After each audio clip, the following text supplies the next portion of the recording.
E vamos dar continuidade à nossa proposta de trabalho. Hoje nós temos o grupo 2, Condomínio Edilício e Incorporação Imobiliária, que é o primeiro, agora para as 19 horas, composto por Débora Brito Ribeiro, Elson Vitor Lopes Coelho, Érica Micaele Oliveira Tavares, Evaristo Dias Ferreira e Felipe Souza Milhon. O grupo 3, que vai tratar de condomínio de lotes e condomínio urbano simples, que está baseado na Lei 13.465 de 2017, virá na sequência, que é a Geisa Pereira de Lima, Giovana Matias Cavalcante, Irailton Amanso da Silva, Isadora Leão Rezende, Isadora Santos Torres.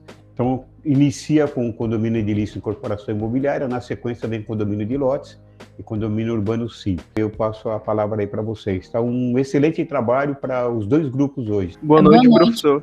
Eu vou apresentar aqui e a Érica vai dar início. Boa noite, eu sou a Érica. Eu vou começar introduzindo, né, como já disse pelo Felipe, nosso grupo é composto pela Débora, pelo Elson, por mim, pelo Evaristo, por ele, pelo Felipe, que está apresentando o slide. A gente utilizou a metodologia, né, através de pesquisa bibliográfica, além da consulta às próprias legislações, né, e eu vou começar introduzindo, conceituando o que a gente conseguiu se entender por condomínio edilício, né. A gente entendeu que o condomínio edilício é um conjunto de várias propriedades, né, em um só terreno, e nesse terreno, né, nesse conjunto, vão conter áreas comuns e áreas de uso pessoal, né, também chamado de condomínio horizontal e condomínio em edificações.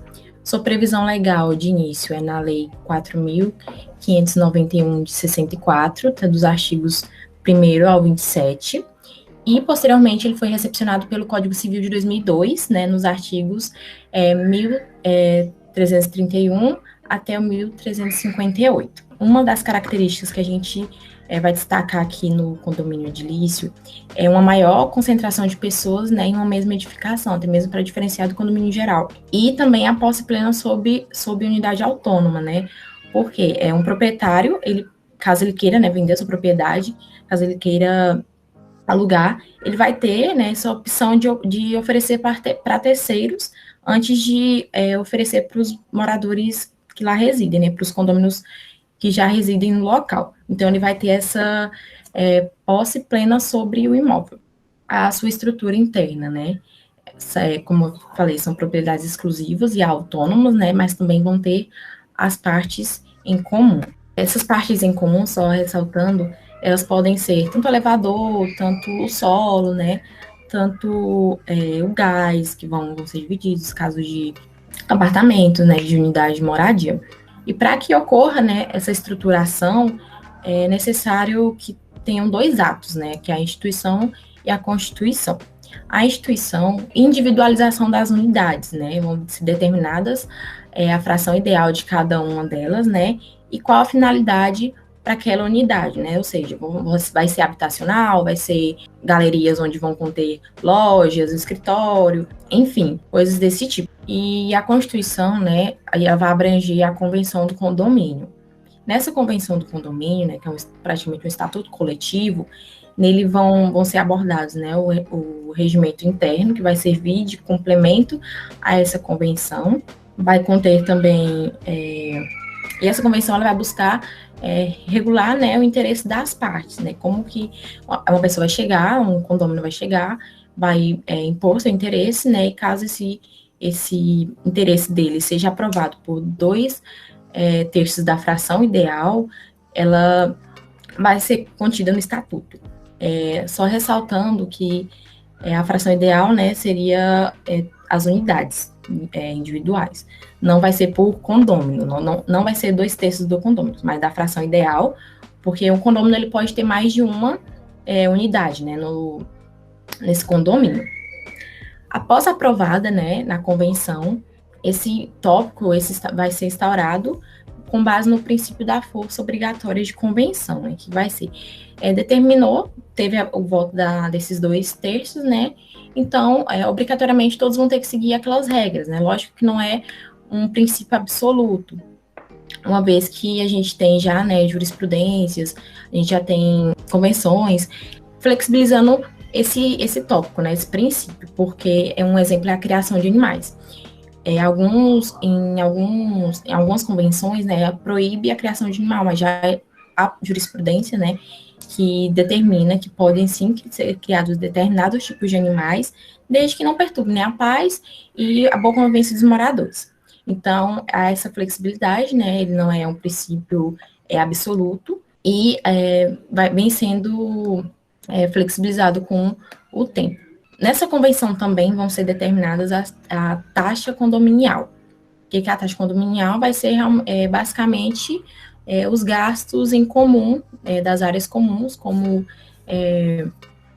a taxa de condomínio, a taxa de gás, a água, caso seja dividida para todos, e coisas do tipo. E essa convenção, né, ela pode ser feita tanto através de escritura pública ou instrumento particular. A sua aprovação, né, sua breve aprovação, ela vai ser eficaz para regular as relações lá entre os condôminos, né, mas caso, para ser oponível contra terceiros, ela deverá ser registrada em cartório de registros de imóvel. Qual a natureza do condomínio edilício? A gente buscou, né, e já vem entendendo que a jurisprudência e doutrinas, elas vão caracterizar a personalidade do condomínio edilício, né, como pessoa jurídica.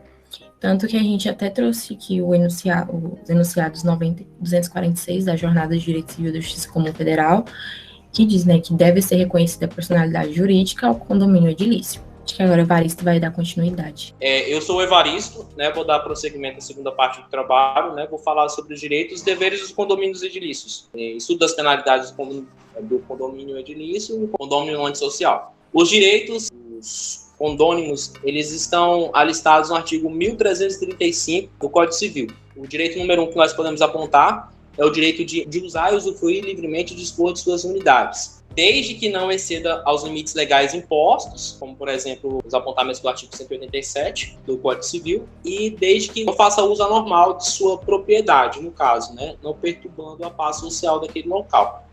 Seria a teoria dos 3 S. Não incomodar em relação à segurança, o sossego e a saúde dos demais condôminos, né? E respeitando a regra dos bons costumes. Então, esse é a primeira parte, né? Em relação aos direitos. O segundo ponto a se apontar é o direito de usar a área comum.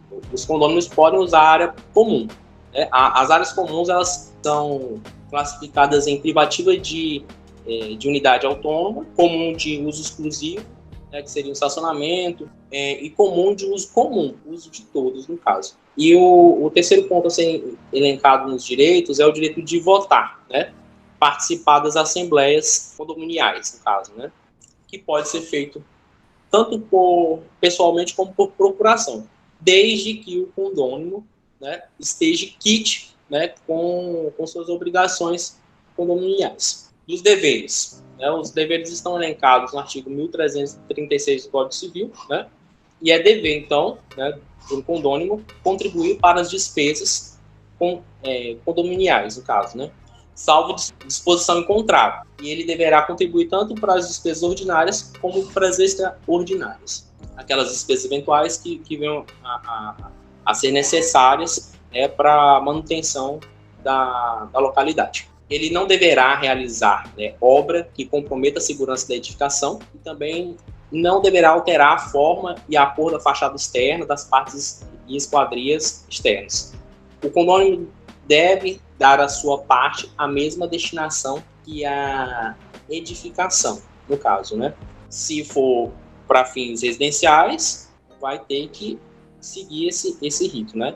Se a edificação é para fim residencial, vai seguir para fim residencial. Para comercial, da mesma forma. As penalidades que os condôminos estão sujeitos, né, são basicamente a incidência de juros e multas em relação às taxas condominiais. E agora eu vou falar, tem uma questão também dos reiterados descumprimentos dos deveres dos condôminos, né, ela pode vir a ensejar a aplicação também dessa multa apontada, né.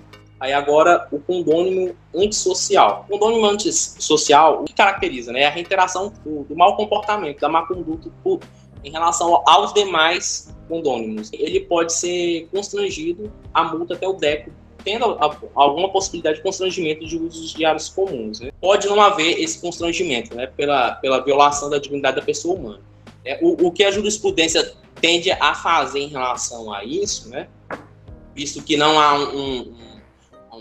uma disposição legal falando que o condômino pode ser expulso de fato, a jurisprudência tem apontado essa possibilidade, de acordo com o enunciado 508, né, pela expulsão. E diz assim, né, verificando-se que a sanção pecuniária se mostrou ineficaz, a garantia fundamental da função social da propriedade e a vedação do abuso de direito justificam a exclusão do condômino antissocial, desde que o ulterior Assembleia prevista na parte final do parágrafo do artigo 1337 do Código Civil delibere a propositura de ação judicial com essa finalidade, né? Assegurado, então, ampla defesa nessa situação.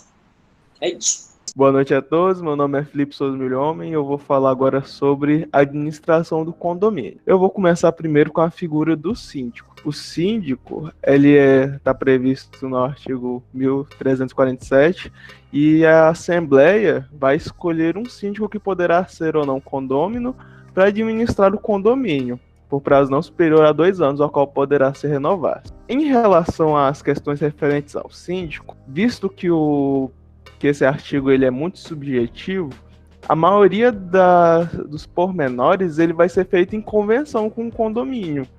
Então, por exemplo, esse prazo não superior a 2 anos, qual pode se renovar, não fala qual a quantidade que pode se renovar, ou até o prazo máximo de 2 anos. Então, vai tudo depender de quantidade do condomínio, de como que vai ser articulado, vai estar no estatuto do condomínio e tudo mais. Então, vai depender da convenção, né?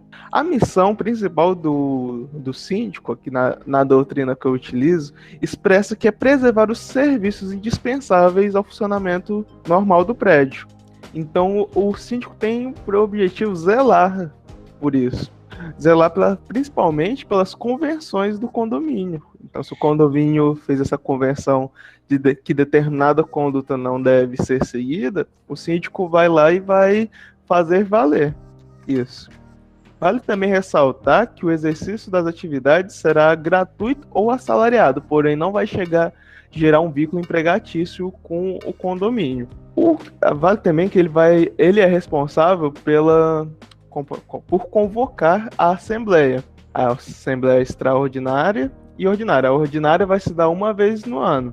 Também compete ao síndico dar imediato conhecimento a essa assembleia a existência do procedimento judicial ou administrativo de interesse do condomínio. Então, por exemplo, teve alguma ação que algum condômino fez perante o condomínio, fazendo uma suposta alegação, por exemplo, de, sei lá, que a taxa de condomínio é abusiva, e ele tem que prestar essas contas. Além da prestação de contas, que já é obrigação dele, o síndico tem como dever a prestação de contas. O síndico também ele pode perder o mandato dele, caso ele faça alguma coisa de errado. Normalmente, as coisas que vão gerar isso por exemplo, a prática de irregularidades, a recusa de prestação de contas e a administração inconveniente do condomínio. Ele também pode representar ativa e passivamente o condomínio, praticando em juízo ou fora dele os atos necessários à defesa dos interesses comuns. A Assembleia Geral. A Assembleia Geral é o órgão deliberativo do condomínio, constituído por todos os condôminos. A Assembleia Geral ela tem objetivo de sancionar várias coisas, por exemplo, ela orça as despesas ordinárias, ela autoriza as extraordinárias, ela elege e destitui o síndico, decide sobre a utilização das coisas comuns, em suma, ela exerce a jurisdição superior dos condôminos. Estudando essa questão do condomínio disso, a gente percebe que eles têm uma jurisdição própria deles, que a Assembleia ela faz valer assim, as normas dela e o síndico vai e aplica ela, executa. O Conselho Fiscal ele é uma coisa bem simples. É uma situação que pode ocorrer. Poderá haver no condomínio Conselho Fiscal, composto por 3 membros eleitos pela Assembleia por prazo não superior a 2 anos, no qual compete a dar parecer sobre as contas do síndico. ela tem exclusiva finalidade de analisar e auditar as contas prestadas. Boa noite a todos, tudo bem? Meu nome é Elson, eu vou falar um pouco sobre a extinção do condomínio, para a gente conseguir encerrar esse tema de condomínio edilício. Esse condomínio ele se difere do condomínio comum devido à sua questão de se perpetuar no tempo. Ele é feito para dificilmente ser extinto. As únicas hipóteses de extinção está previsto lá no Código Civil, no artigo 1357 e no artigo 1358. Eu vou falar de modo rápido essas hipóteses e também vou falar o processo para a extinção desse condomínio.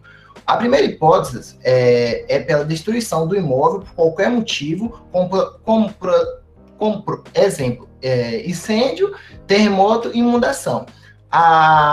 Completando isso, também o condomínio pode ser extinto pela demolição voluntária do prédio por razões urbanísticas ou arquitetônicas, ou por condenação do edifício pela autoridade pública, ou também por motivo de insegurança.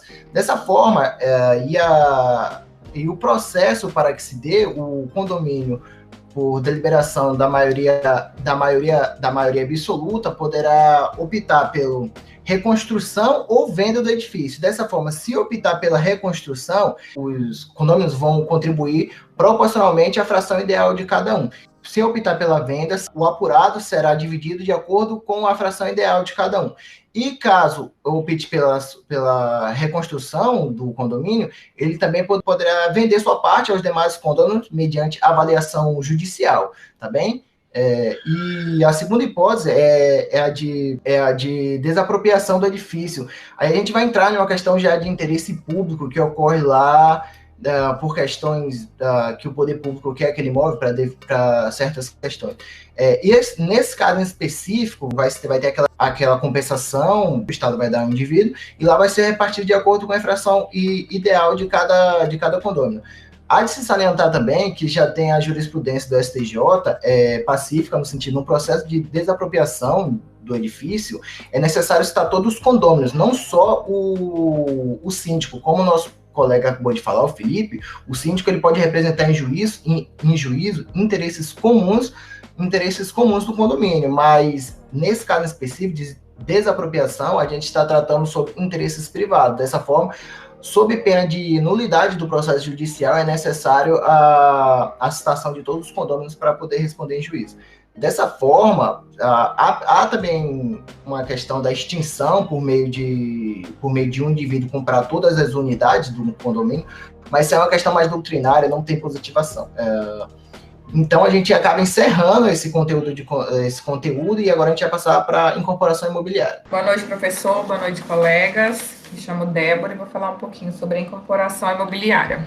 Ela está prevista na Lei 4.591, de 64, né? Ela vem ali disciplinada a partir do artigo 28, e a incorporação imobiliária surgiu num contexto histórico de ditadura militar, onde o objetivo era regularizar no Brasil as grandes promessas de compra e venda e impulsionar a economia do país. Ela tem como conceito a atividade exercida com o intuito de promover e realizar a construção para alienação total ou parcial de edificações ou conjunto de edificações compostas de unidades autônomas.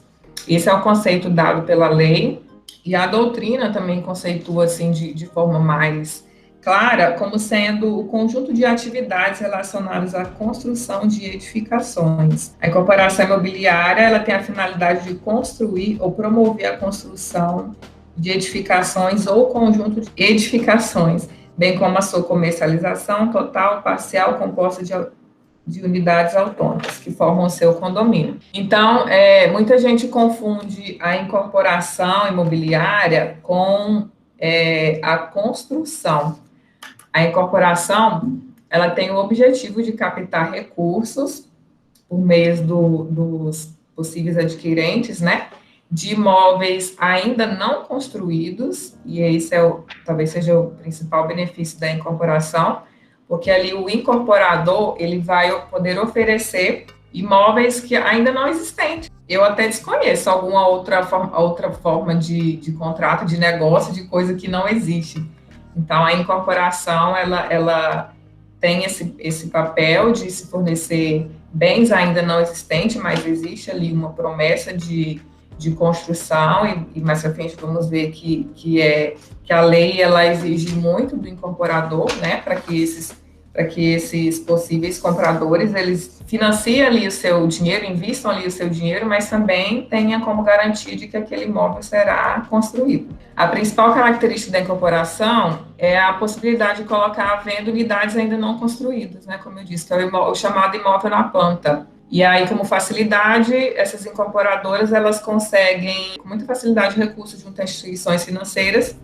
Também é uma possibilidade, né, de se financiar esse empreendimento. Quem pode ser incorporador? A lei fala que qualquer pessoa física ou jurídica, né, sendo o proprietário do terreno ou aqueles que se equivalerem, como o promitente comprador, o cessionário, o promitente cessionário, o construtor e o corretor de imóveis. Não é preciso ter registro no CRESSE, então qualquer uma dessas pessoas, físicas ou jurídicas, pode ser um incorporador. A incorporação ela tem como uma das características uma exigência muito grande de análise documental para obtenção do seu registro, né? Não é fácil, estudando a lei, verificando, eu vi que não é fácil ser um incorporador. Inclusive, alguns documentos que eu vi falam assim, de certa forma tem até uma garantia, a pessoa que ela tem interesse de comprar um imóvel, sendo de uma incorporadora, de certa forma, há uma garantia, porque existe uma série de requisitos para que esse empreendimento ele possa acontecer.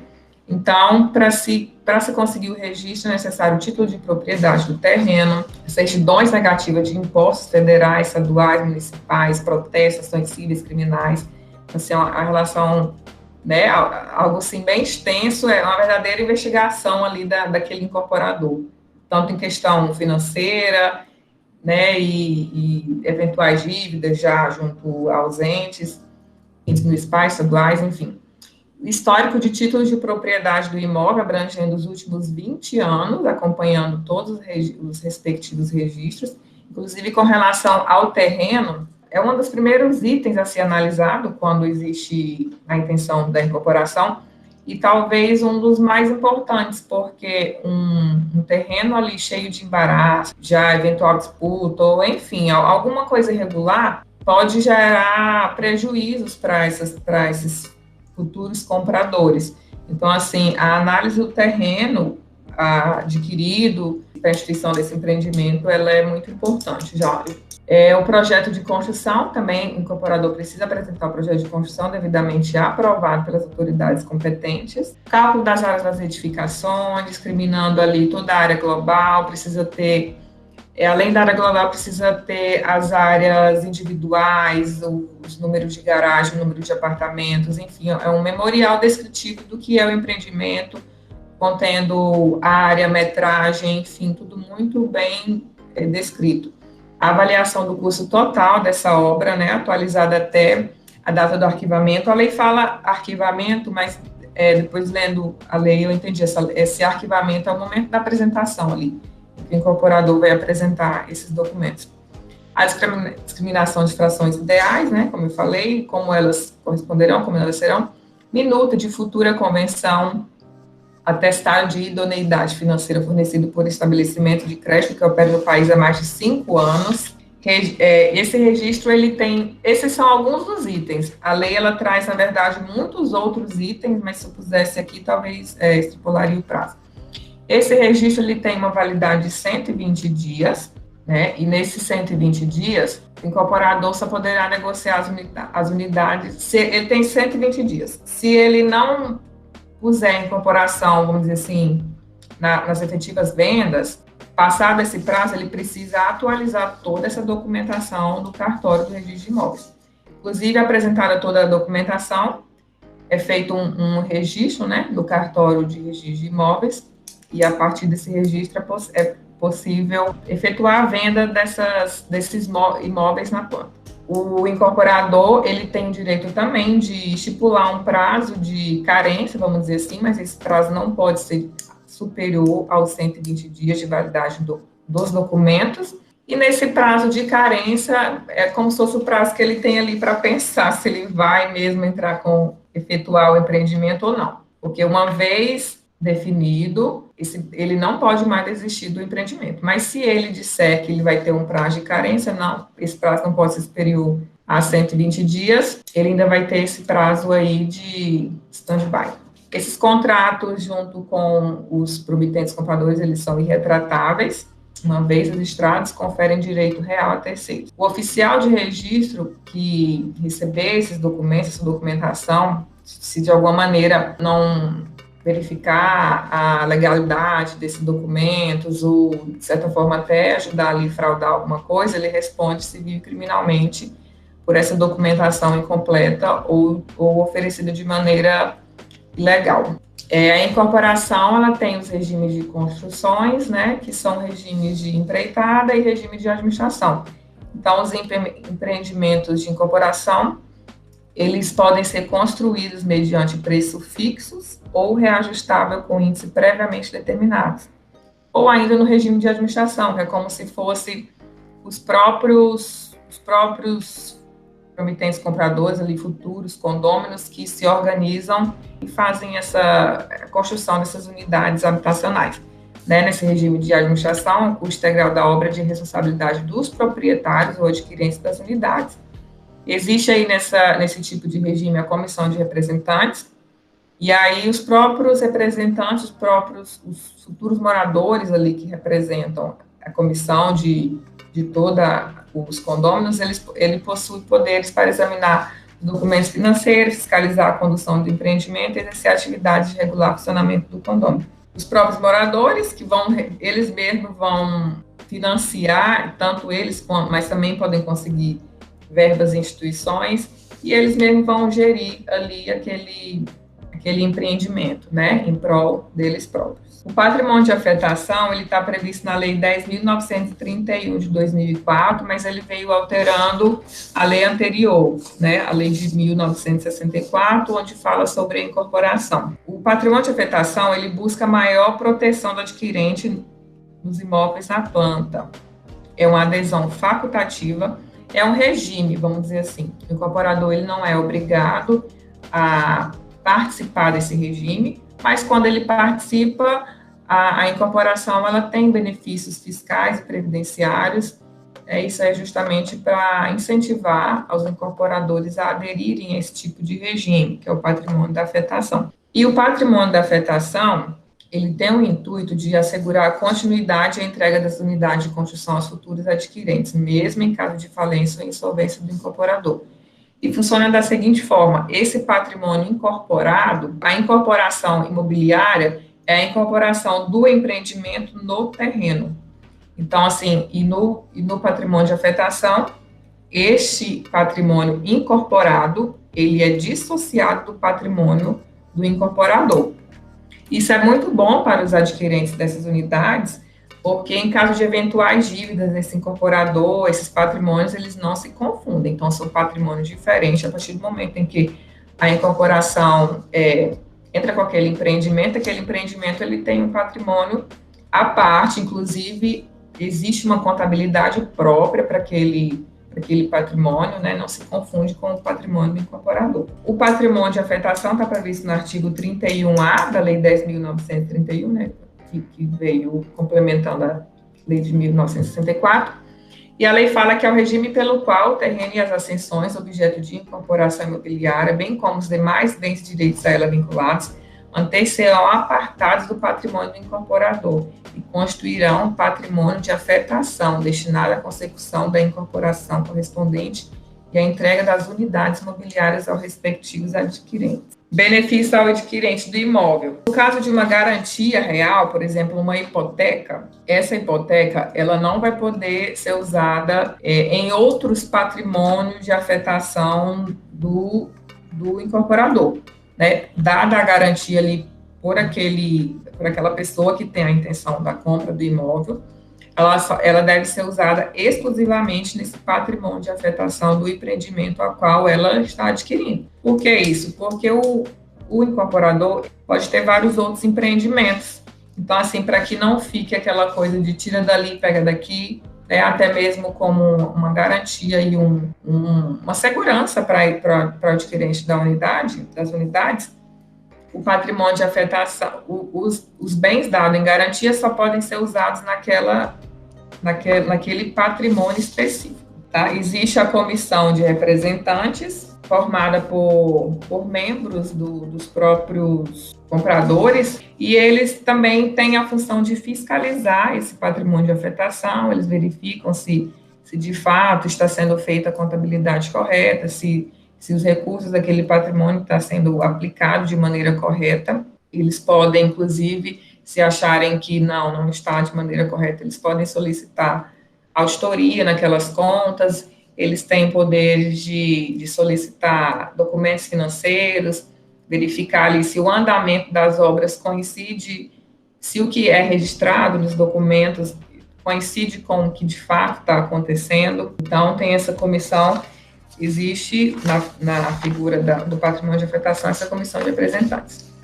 E, por fim, a extinção do patrimônio de afetação, onde ela extingue-se com a conclusão das obras, ou seja, com a entrega do habite-se, conclusão das obras mais condicionada à entrega do habite-se, né? E também com a transferência de domínio das unidades aos compradores e com a quitação de eventual empréstimo tomado pelo incorporador das obras. Então, não, esse patrimônio de afetação ele não é ad eterno, ele tem ali um objetivo específico de se garantir a continuidade, a finalização daquela obra. Ele é para garantir isso, né, para que os compradores não fiquem no prejuízo caso ocorra alguma coisa, mas ele também se extingue. A obra ela sendo concluída, o habite sendo entregue, o patrimônio de afetação, ele é extinto. E é isso. A gente tentou fazer esse trabalho de modo aprofundado para conseguir absorver todo o conteúdo, tendo em vista que é um conteúdo amplo, são dois temas de grande relevância e de grande aplicação no dia a dia, né? Tendo em vista que aqui em Palmas diversas pessoas moram nesse tipo de condomínio.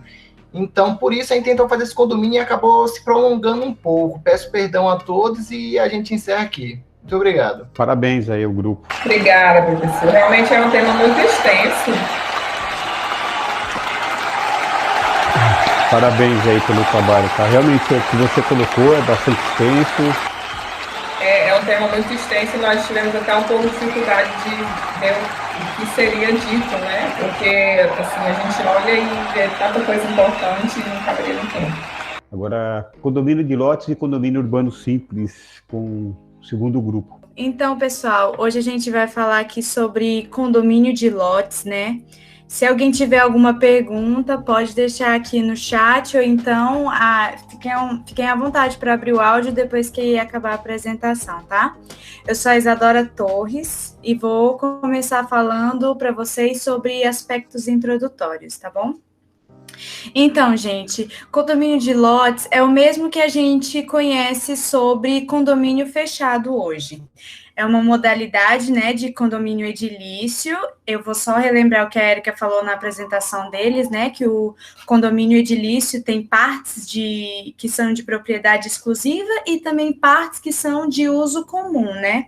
Então, no condomínio de lotes, como no condomínio fechado, né, as pessoas, elas compram o lote, mas também tem áreas em comum, gente, para poder usar, por exemplo, a pracinha, áreas de convivência, muitas vezes uma churrasqueira. Nessa modalidade, os condôminos, né, têm certas regras, tem que respeitar o espaço comum, como também o espaço privado. Dentre alguns adendos assim que a gente quer fazer é que para ser um condomínio fechado tem que dispor de alguns pré-requisitos, como por exemplo, regras de convivência, né, para garantir que os usuários tenham uma convivência harmônica ali dentro do condomínio, sobre também regulamento sobre animais de estimação, sobre cocô do animal, né? Há também regulamentação sobre o uso das áreas comuns, com questão de reserva, né, de tempo que pode ficar lá, convidados, agendamentos. Tem também que ter assembleias, regras, né, sobre a convocação, de quórum de aprovação das discussões, normas sobre o descarte de lixo, a separação de resíduos recicláveis, orgânicos, necessidade de lixeira comum ou não, direitos e deveres, né, do síndico e também dos condôminos, e também lei do silêncio e os horários. Apesar de haver há muito tempo no Brasil condomínios fechados, Os condomínios fechados só foram regulamentados em 2017. E agora a nossa colega Isadora Leão vai falar um pouco sobre essa regulamentação na legislação. Boa noite a todos. Eu sou a Isadora Leão, como a minha xará já antecipou. E eu vou falar para vocês sobre os critérios que são necessários para a criação desse condomínio de lotes. O condomínio de lotes, como a Isadora falou, ele foi criado pela Lei 13.465 de 2017, de 11 de julho de 2017, justamente para disciplinar algo que já existia, algo que já acontecia na prática, mas que ainda não existia no ordenamento jurídico. Essa lei que disciplina sobre o condomínio de lotes, ela foi criada em 2017, justamente para disciplinar algo que já existia na vida real, mas que não acontecia no nosso ordenamento jurídico. E apesar de ter sido criada uma nova lei para disciplinar isso, ela ainda assim aproveita algumas coisas que já existiam no nosso ordenamento, como a Lei de Parcelamento do Solo Urbano, que é a Lei 6.766 de 79. E essa lei, ela dispõe sobre algumas características, algumas obrigações que são necessárias para que a gente possa vender esse lote depois. Quais são elas? Elas estão dispostas justamente no artigo 3º dessa lei que eu falei para vocês, que é a Lei de Parcelamento de Solo Urbano. Ela diz que a gente não pode vender terrenos em locais alagadiços, que tenham material nocivo enterrado naquele lugar, ou que tenha uma declividade muito alta, ou que naquele terreno você não possa construir nada. De que adianta você ter um terreno se você não pode construir nada ali em cima? Ou que participem de alguma área de preservação ecológica, ou onde a poluição seja tão grande que eu não consiga suportar. Então imagina, eu vou comprar um lote ali na beira do rio Tietê, o que eu vou poder construir ali? Ali é péssimo para ficar. Ou então vou comprar um lote justamente onde foi enterrado o Césio 137, lá em Goiânia. Para que eu vou querer esse lote? Então é justamente isso que, apesar de estar disposto em uma outra lei, também se aplica a Lei 13.465, que é essa lei que criou o condomínio de lotes. Então, tendo isso em mente, a gente parte justamente para o processo de criação desse condomínio de lotes. Qual que é esse processo?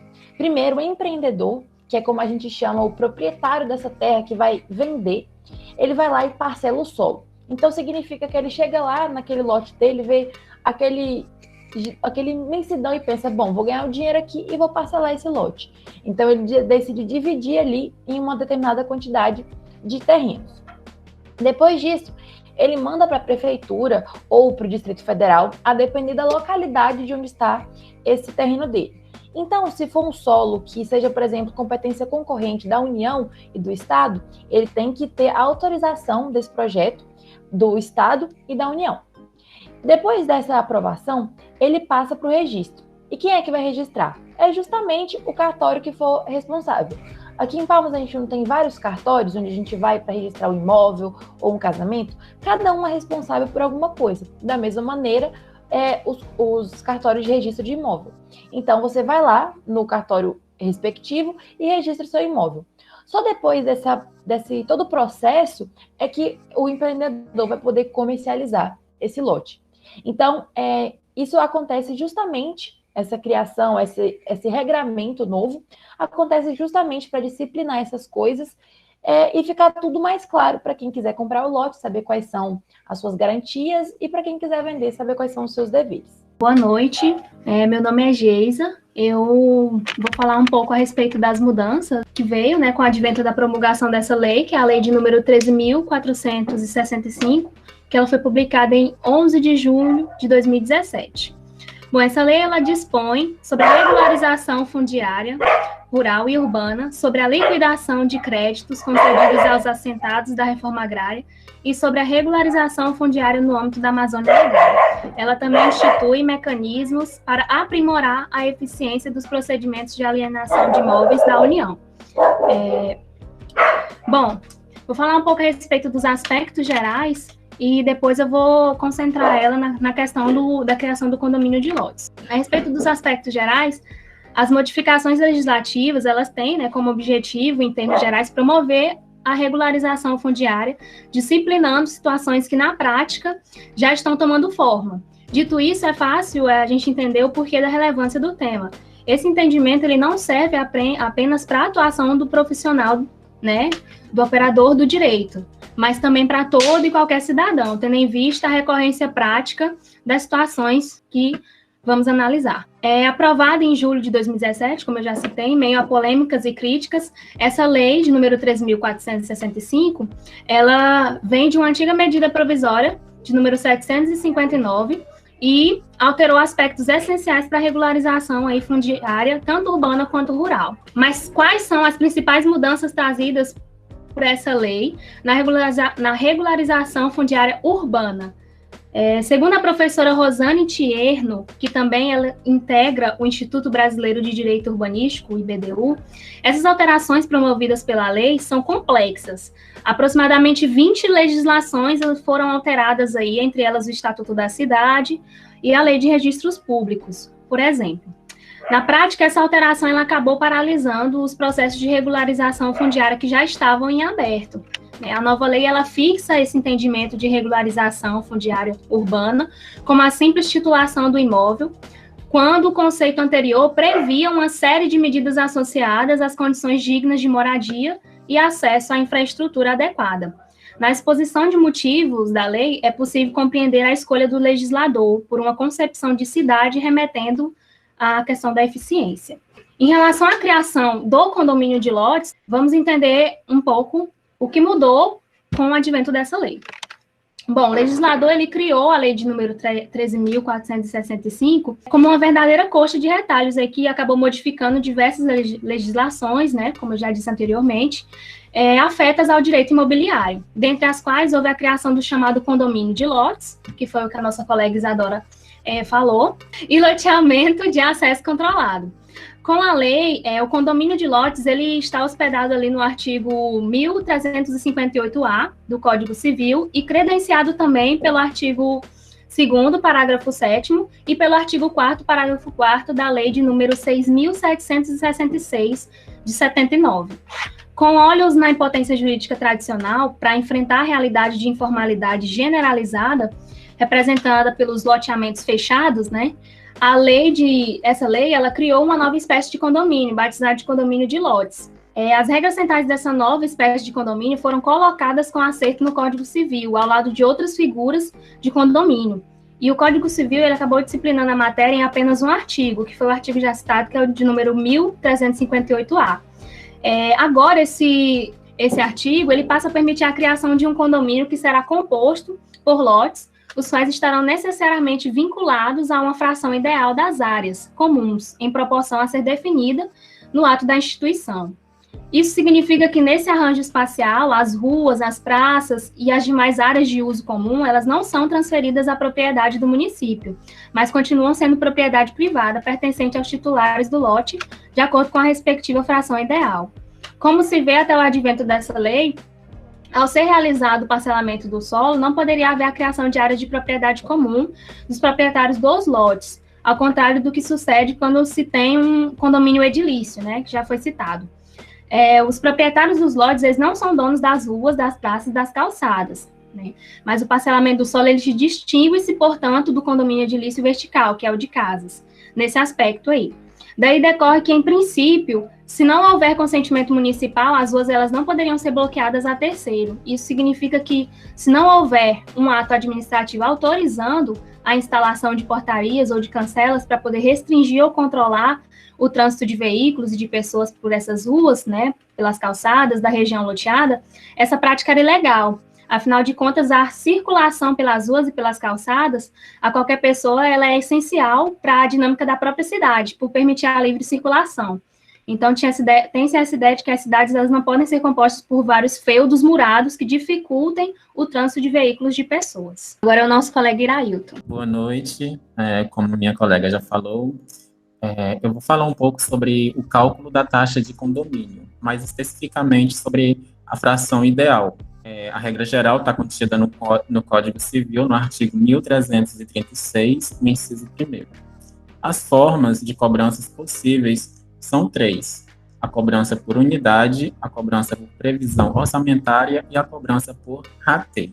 A cobrança por fração ideal, ela está contida no Código Civil, no artigo 1336, inciso 1º, Nessa modalidade, a taxa de condomínio varia de acordo com o tamanho de cada unidade. Por exemplo, se uma unidade tem 100 metros quadrados e a outra tem 200 metros quadrados, a primeira pagará uma taxa de condomínio correspondente à metade do valor da segunda. Dessa forma, cada unidade corresponde a uma taxa de condomínio igual para todos. A cobrança por unidade seria quando os condomínios decidem em assembleia, que adotarão como método de cálculo a cobrança por unidade. No caso, seria decidido por assembleia. Isso quer dizer que o valor ajustado será igual para cada unidade, independente do tamanho dos imóveis. A cobrança por previsão orçamentária seria quando o condomínio faz uma estimativa do valor necessário para as despesas mensais. E a cobrança por rateio é quando utiliza como base de cálculo a real necessidade do condomínio em cada mês. Ou seja, o condomínio pode variar mensalmente, dependendo da variação das despesas que serão igualitariamente divididas entre todas as unidades. Vale ressaltar que os critérios para o que pode ou não ser justo em cada condomínio podem variar.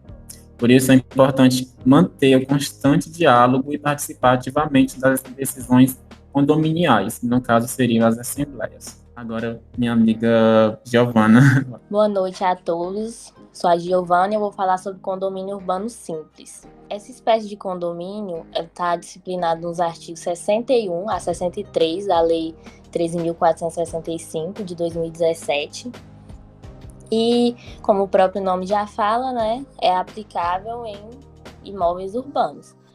E, embora tenha recebido um novo nome, na verdade trata-se de uma espécie de condomínio edilício. Se aproxima bastante. A diferença é que dispensa umas formalidades. Por exemplo, por causa da sua pequena dimensão. Por exemplo, não precisa a apresentação de convenção de condomínio. É dispensável. Essa espécie de condomínio é aplicável em situação onde em um terreno haja mais de uma construção, de modo que o titular ele queira tornar uma unidade autônoma essas construções. Em síntese, esse condomínio vai ser aplicado em duas situações, que é quando o terreno contiver várias edificações, como por exemplo, um terreno que tem uma casa dos fundos, e quando o terreno contiver uma edificação, mas na qual haja mais de um cômodo de acesso autônomo. Por exemplo, não vai ser aplicado condomínio urbano simples quando em uma construção tiver vários cômodos espacialmente e funcionalmente conectados, como por exemplo um apartamento com vários quartos. Então não. Por ser condomínio, cada construção vai constituir uma unidade imobiliária autônoma, ou seja, vai ter uma matrícula própria no cartório de imóveis, sendo que essa matrícula tem que conter todas as especificidades, como área total, área comum, área útil. Após instituída em matrícula essa unidade imobiliária, poderão ser alienadas livremente pelos seus titulares.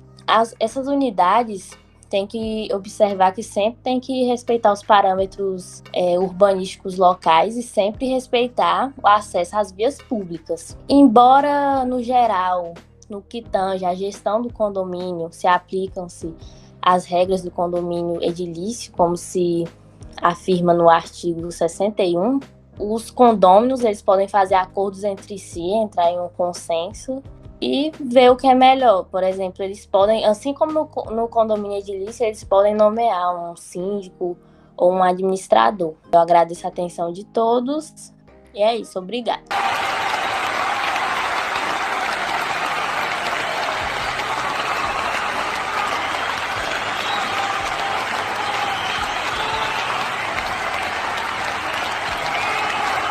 Então, primeiro agradecer pelo empenho de vocês e, na verdade, esse trabalho ele depende, obviamente, desse empenho de vocês, senão a gente não consegue avançar. Eu acho que vocês têm levado muito a sério essa proposta, então a gente só consegue avançar se vocês levarem a sério. Então, acho que está sendo muito legal. E isso enriquece a disciplina, porque a gente consegue avançar bastante nos pontos essenciais da disciplina.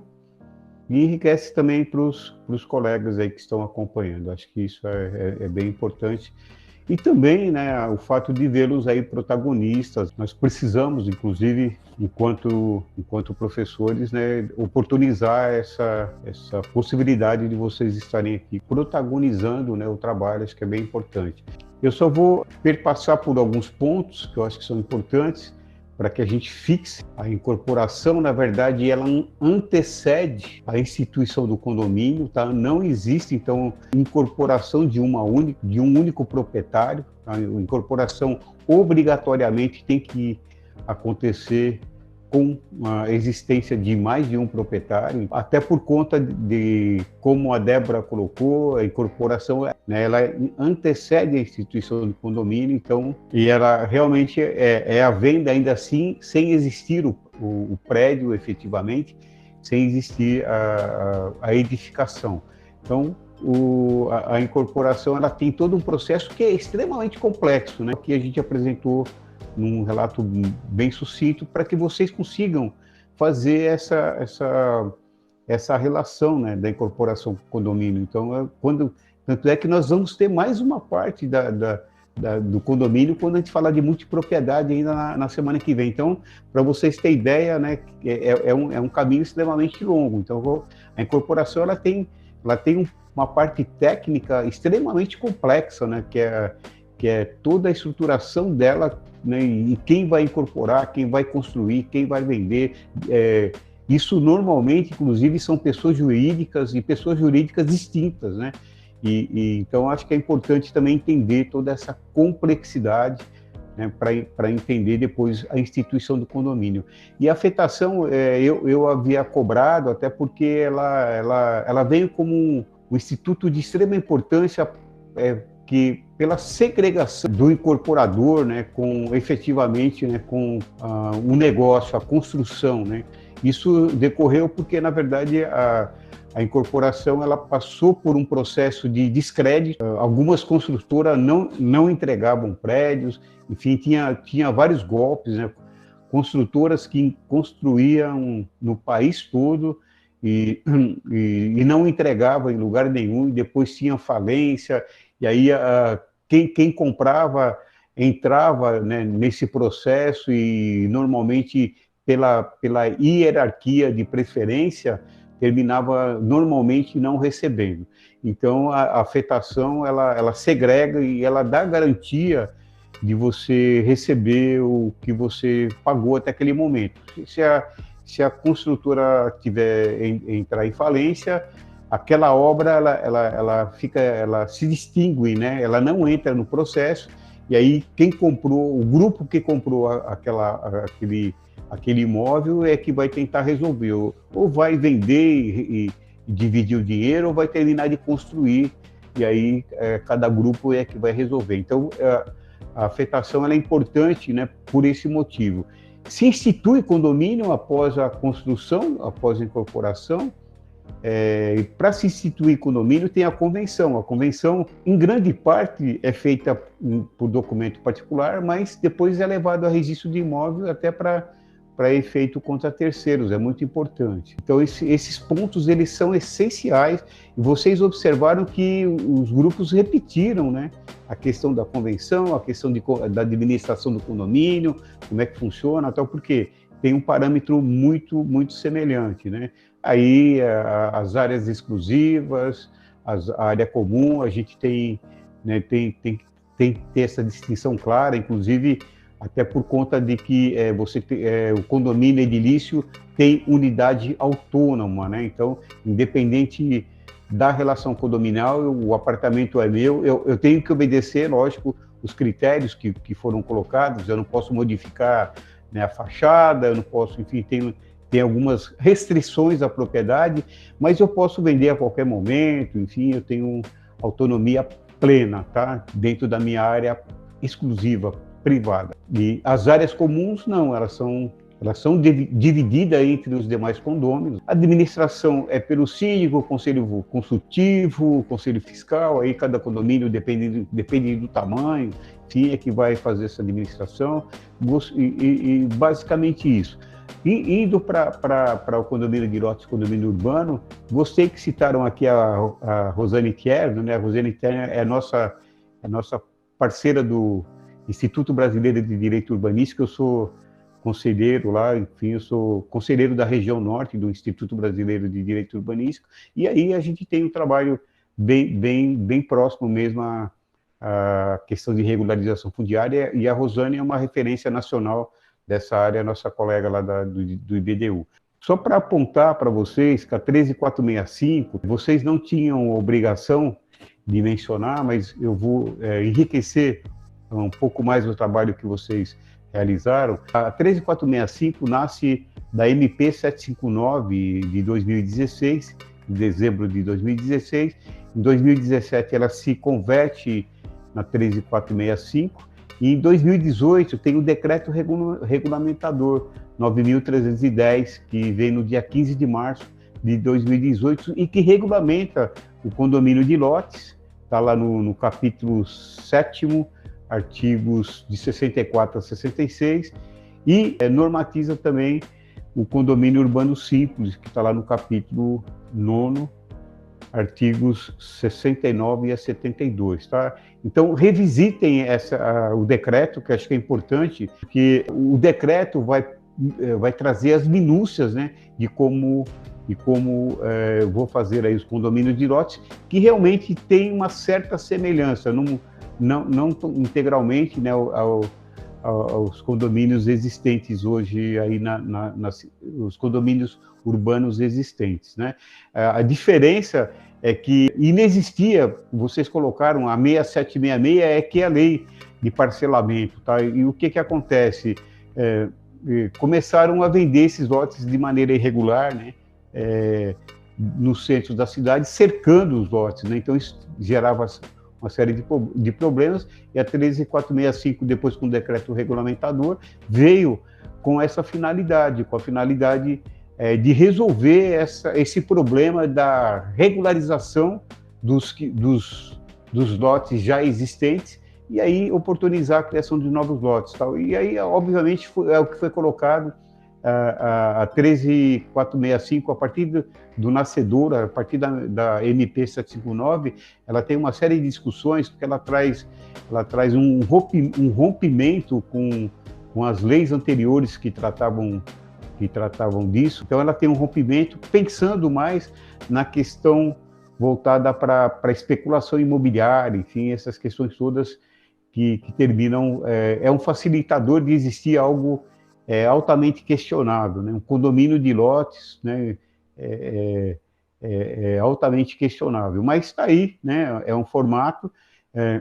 A diferença dos condomínios residenciais é que obrigatoriamente eles tinham que ter, né, a construção lá né, a edificação das casas, que aí são condomínios horizontais, chamados condomínios horizontais, e aí a gente cria uma nova figura de condomínio de lotes. E como vocês colocaram, o condomínio urbano simples, ele vem com a finalidade muito mais específica de regularização fundiária. Realmente não precisa de convenção. É o caso muito comum, né, em bairros periféricos, tal, que as pessoas, as famílias compram terrenos e constroem, e depois vem os filhos casam e os filhos permanecem, e assim vai indo, né, outros filhos, enfim, parentes, tal. Então você às vezes tem 3, 4 casas num único imóvel, num único terreno, e aí havia um problema, por exemplo, quando acontecia falecimentos e tinha que regularizar isso, não existia um instrumento, então virava uma confusão enorme. Às vezes se instituía condomínio geral, e era uma problemática, e o condomínio urbano simples, ele termina qualificando efetivamente essa divisão, né? Então eu posso fazer o registro específico, obviamente que isso tem que estar... Eu tenho também área comum, obviamente, né? Então nessa regularização do condomínio urbano simples, eu não posso estar vinculado, né? Um imóvel está vinculado a outro.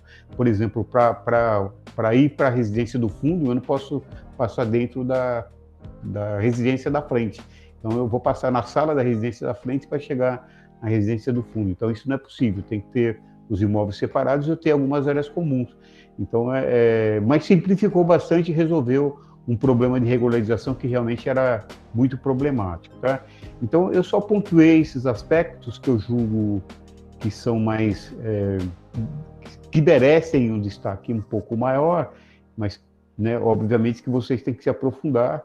É uma matéria complexa e, enfim, vocês vão encontrar material, né, muito extenso sobre cada tema desse. Então, é preciso depois que vocês aprofundem, até por conta de que nós, dentro da disciplina, não conseguiríamos, né, nos aprofundar em todos os temas. Então, basicamente, os apontamentos que eu faço são esses. Não, eu só queria acrescentar que, na verdade, no começo foi bem desafiador para todo mundo decidir o que a gente ia falar. Primeiro, porque a gente não tinha a menor ideia do que era aquilo, por que tinham inventado aquilo. E aí, à medida que a gente foi estudando, a gente foi mandando artigo um para o outro, e ficou bem mais simples de entender. Mas é um universo de coisas que existem dentro do condomínio de lotes, dentro do condomínio edilício. Então, quando você vai estudando um, você inevitavelmente tem que estudar o outro para você entender. Então, especialmente nessa parte de condomínio urbano simples, estava muito atrelado com a noção de condomínio edilício e tudo mais. E, na verdade, é uma recomendação que tem vários comentários rápidos no YouTube.